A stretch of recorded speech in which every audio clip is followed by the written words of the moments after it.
Hello, my name is Kristen Miller-Zone. I'm the Curator of Collections and Exhibitions here at the Columbus Museum, and I'm here to introduce you to part of our permanent collection reinstallation. We are reinstalling the entire permanent collection of American art over the next year or so, and one of the first areas we focused on was this room, the Schutze Room. This room is in honor of Philip Trammell Schutze, who was an architect that was born in Columbus, Georgia, but did most of his work in Atlanta, Georgia. Perhaps his best-known building is Swan House, which is now part of the Atlanta History Center. His firm that he was the principal design person for was the Hens Adler Schutze design firm in Atlanta, and they designed a home for Mr. and Mrs. Joseph Bulow Campbell on Andrews Drive in Atlanta. Several years after the house was opened, they asked Schutze to come back and redesign their living room because they had purchased some Federal era mirrors that they wanted him to incorporate into the design scheme.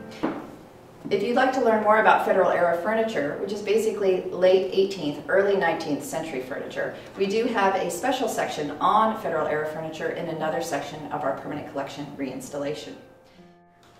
When the house was set for demolition in 1978, the moldings and the fireplace in the doorway from the house was rescued and brought to the Columbus Museum and installed in our museum. We have it installed here with furniture that would have been the type of furniture that was included in the home, and we do have several pieces that actually were included in the home, including this armchair, some of the fireplace implements, and the Chinese lacquer table. He designed the room around their Federal era mirrors. We don't have their mirrors here on display, but we do have reproduction Federal era mirrors. And you can see they're symmetrical on either side of the fireplace, placed in niches that he designed.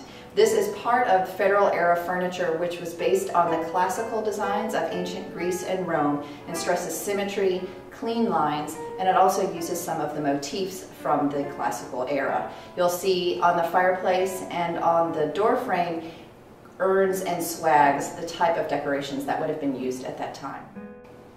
As part of the reinstallation of the permanent collection, we decided to renovate this room a bit. If you've been a visitor here before and seen this room, you might have noticed that you were only allowed to walk in a few feet as there was a wooden barrier keeping you from walking all the way into the room. And so we've redesigned the barrier to go further into the room so that you can see all of it. We've also hung track lighting so that we can highlight works of art on the walls.